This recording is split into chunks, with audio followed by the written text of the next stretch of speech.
It is Tuesday. Fresh out the shower. I'm gonna get my shave on tomorrow because today is actually my Saturday. Tomorrow's my Sunday. I go to work on Thursday, which makes it my Monday. And of course, I have to do my reflection walk before Tuesday content starts. Now, I was dropping my son off at the bus stop, or really walking him to the bus stop, and he got on a bus and I started making my way back to the house, and I started thinking about the times where he was 3, 4 years old and I was teaching him on a regular basis math, reading, writing, all of those essential things that a lot of us parents entrust other people to teach our kids. But I'm the type of guy that has always been involved. I wanted to teach my son. I did not put him in preschool. So I decided to do the work on my days off. And after we got done doing that, I would get on the game, kick my feet back, put on little Einsteins for him or whatever show he wanted to watch, and I was comfortable. Now, most people who reach a point in life where they're married, they have their house, the dog, the white picket fence, the cars, they would say that, you know what, I finally made it. And that's where I was at. But then life hit me where I was no longer married. I had to split my custody with my son's mother, and I had to basically rebuild my whole life. And it brought me to the realization of this. Never, ever will I ever get so damn comfortable to where I feel like I've actually made it. Even though right now, this very moment, I am doing the greatest in life that I ever have been. I've made more money than I ever have. I have a net worth that's in the 6 figures. That shit is not enough, which requires me to continue to work. It requires me to continue to educate myself. It requires me to continue to go hard because it's never going to be over. It does not matter how much money I make. It does not matter where I end up in life. There will always be more things to accomplish because I do not ever want to be caught off guard. I do not want to ever feel comfortable. And in order to make sure that I hedge against what life throws at me, I have to stay in a space in my life, in a focus to where I know that I could lose every single thing. And if you get into that mind state of, you know what? Yeah, I might have the cars. I might have a crib. I might have the family. You might even be in a marriage right now or in a serious relationship that is going places. You never, ever get comfortable, no matter what. You always have to remember, life happens. Things come out of nowhere and will be thrown at you in life, and you always have to stay prepared for it. Do not kick your feet up. Get your ass to work. Find something to do. Go educate yourself. Learn a new skill. The internet is there for you, and it is free for the most part, right? So there's no reason why you cannot continue to evolve from your former self. That way you stay prepared and you're ready. And it does not matter how much money that you earn, how much money that you make, because that shit could all be gone with one bad investment, with a divorce, any single life event. Never get comfortable, all right? Tuesday content starts right now. Good day, good people. It's AT Malone, the first of my name because the second is already here. If you haven't already, please like, share, subscribe, hit that notification bell for more videos from your boy. Now, you cannot tell me that your boy did not cook this morning whenever I did my reflection walk. And I love the fact that my brain is always working. I'm always thinking. This is why I create so much content. Sometimes it's even random, just like the vlog that I did on Sunday. I'm always thinking about what's the next phase, what things that I can do in my life to be more productive. So guess what? I create content. So many things go on within my life that I just got to get it all out. I know people have their own ways of releasing things, whether it's writing in a journal, which I still do that too, or they'll go do some type of physical activity just to get it off, right? Well, me, I just create content on top of doing those things. And that's why I'm so damn productive. And I advise everybody, man, you got to find you an outlet that you're comfortable with doing, whether it's content creation, stepping out of your comfort zone, getting in front of a camera, speaking your mind, and doing what's necessary. But you just cannot contain your thoughts and your feelings inside of you, because you don't know what type of action might take place by containing all of that shit. So everybody should be finding some sort of an outlet to do, to remain productive, to remain healthy. Whatever it is, man, you gotta do it. Always make sure that you take care of self first so you can take care of the people around you. So this is kind of like therapy to me in a sense, even though I know some people be like, dog, you be doing too much, but I don't listen to that nonsense. I just stay productive so I can get myself and my son, and if I have another family with the lady, which we probably will, get them to the next level in life so they will have the opportunity to experience everything that life has to offer. All right. So let's get to business, man. It's Tuesday and you know why we're here. We are reading The Richest Man Who Ever Lived, King Solomon's Secret to Success, Wealth, and Happiness. And this is part 2 of chapter 2, titled The Key to Winning Every Race. Now, last week, we talked about in order to get incredible outcomes, you must learn the skill of becoming diligent. Now, I'm going to read you guys the dictionary definition and King Solomon's definition. Now, the definition of diligent is constant effort to accomplish a difficult task. And Solomon's definition is smarter efforts to accomplish a difficult task. And today we're going to talk about some of the rewards. All right. So the rewards of becoming truly diligent. All right. So you will gain sure advantage. In Proverbs 21:5, it states that the plans of the diligent lead surely to advantage. No matter who you compete against, people at work, sports, anyone, diligence will give us a unique advantage that will result in greater achievements, wealth, and fulfillment. Now, in my vlog, I quickly discuss how I decided to teach my son, right? I train my son on a weekly basis as well. Now, we do strength and conditioning. If you follow the channel, you can look at AJ's basketball journey, and you can see how we train. Even in some of our vlogs when we're out of town, we are still training. And the reason why I do that is to teach him what hard work is and to be diligent. Now, on his team, he is the hardest worker on the team. He doesn't say anything.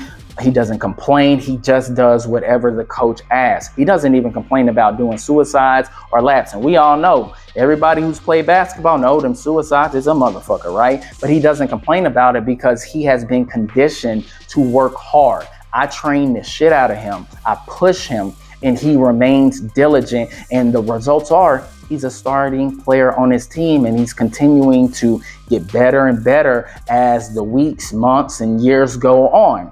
Also, with school, my son is in magnet school. He is an honor student, and he doesn't make bad grades at all.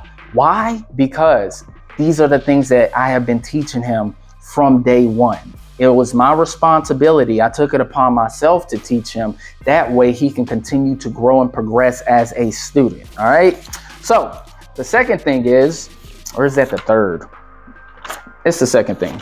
All right. So you will be in control of the situation rather than have the situation control you. I really like that too. So in Proverbs 12:24, Solomon states, the hand of the diligent will rule, but the slack hand will be put to forced labor. This means that being diligent allows you to control your own destiny, meaning like working for yourself, becoming an entrepreneur, maybe working yourself out of your position that you're currently in and just moving up in the company. You do not want to stay in career purgatory. All right. Now, some people are in career purgatory because of certain responsibilities. Maybe they don't have the availability to invest their time and their energy into a company because they have other things going on within their life, like family, or, they're going back to school. They have those other elements going on. But you gotta make sure that if you want to stay an employee, move up in a company. But if you have bigger aspirations, you're going to have to be diligent, like working on your business after you clock out and do those type of things. All right. So the next thing is you will experience true fulfillment. Now, we all want to make more money, lower our debt, and have the ability to save more. And it always seems like nothing is ever enough. Solomon tells us in Proverbs 13:4 that the soul of the diligent is made fat. Now, Solomon refers to your innermost being when he mentions the word soul being so fulfilled that you crave nothing. Now, it's a big difference between winning the lottery and making that type of money versus making that same type of money, being diligent and working hard, investing your money properly. You will not really appreciate winning that lottery money. And we know that most people end up going broke anyway when they do win that money, because they just don't appreciate the hard work it takes to make that kind of money. So you will attain the respect and admiration of those in authority. Now, when you are diligent, you don't have to fight to get noticed. People will seek you out who are in positions of authority, like your manager. This is what Solomon means in Proverbs 22:29 when he says, shall stand before kings. Now, I'm going to give you guys a little story about something that happened to me years ago. Now, I was a tenured at my company. I'm still a tenured, and they introduced this thing called a Gemba board, and Gemba means where the work happens. And when they introduced this thing, they would choose a regular employee to present to all of the managers, the site leads, ops, your direct manager, and you would talk to them about what's been going on the floor that particular day, what problems and solutions that you have for those issues. And I was the first person to do it, the first person to present. So it was like 10 managers there with their notepads writing things down. So as I cooked up. I told them exactly what was going on for the day, what issues we had, and these are the solutions to the issues that we either resolved or that we're trying to figure out how to resolve. And after I did that, I set the standard on how everybody should be presenting. And later on down the road, whenever there were new things to implement on the floor as far as processes, they were running by me so I could break it down and tell them, okay, this is what works, this is what isn't going to work. And they would utilize the information that I gave them to whatever processes that we were working on. So I really enjoyed that part because I can relate to it. Now, your needs will be satisfied. Solomon writes in Proverbs 28:19, he that tills his land shall be satisfied with bread, but he that follows vain persons is void of understanding. Now, be diligent while working in your field of expertise and avoid the get-rich schemes. Now, we all have been here before, especially me. When I was working in Phoenix as a assistant GM for a cafe, the company that I work for, I don't know if you guys ever remember Noni Juice, but that was a big wave in 06, 07, 08, maybe even into 2010. But I was working for that company at a cafe. And there was this one guy who looked just like David Banner, no lie. He would always try to recruit me because I was good with my communication skills. I was nice, presentable, all of those things. And he would always tell me, man, why are you working here getting paid a low wage when you could be over here selling this Noni Juice, doubling your income, right? And of course, I never got swayed by his opinions. Well, come to find out, this dude had no job.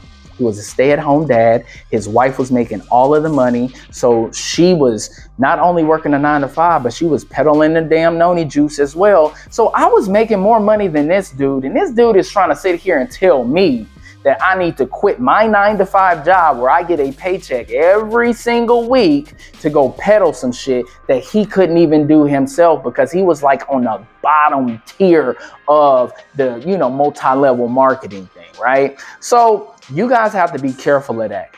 I know that, we know people that have scammed for a living, people that sell drugs, that are dope boys, and it might seem like, damn, that fast money is really cool, but essentially it is not.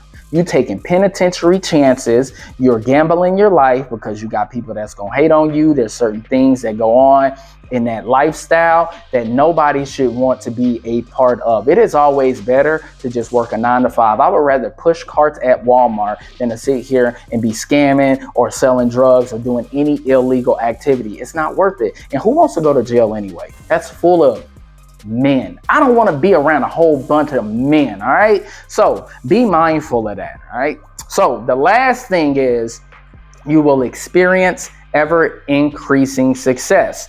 Wealth gotten by vanity shall be diminished, but he that gathers by labor shall increase. And that is Proverbs 13:11. So it's the same notion that people who gamble, they'll never appreciate what it is to really make that money. Yeah, you have really successful gamblers, but it's a completely different ball game from the people that actually work for a living. They're not sitting there buying a whole bunch of scratch offs and quick picks. And trust me, I buy scratch off and quick picks from time to time too, but I don't do that for a living. So another thing I want to also say is this, guys. If you are in a position to where you're on your rise to fame, fortune, and wealth, if you find you a chick that has been riding with you when you were dead broke, she's opening up her wallet, and you continue to evolve and get more successful, that's the chick that you want to stay with. All right. Because if you drop that chick who was riding with you for the longest and you go get one of these baddies off of Instagram or whatever, they're not going to appreciate the money that you're going to invest in them. They're going to siphon all of that shit off because they don't give a damn about what it took for you to get successful. But that chick that was shooting with you in the gym, that's your wife. That's your partner, not partner. That's your woman that is supposed to be by your side, that you're supposed to be with. All right. So that's all I have for today. We're going to continue on this next week. Around 7 o'clock, I'm going to drop the video, guys. And I hope you guys are enjoying this new book. I know I am. I'm learning so much about King Solomon and the way that he was thinking and the teachings and the lessons that are in Proverbs. All right. So it's time to edit. Don't forget to like and subscribe, and I will catch y'all later. Peace. Feel like they trying to box me in. So I keep a small circle around me. So fuck friends. I kept it real out the gate. These other cats pretend. Reigning supreme is something that will never end. Never end. So now and then, they got me feeling trapped. Feel like I'm being trapped.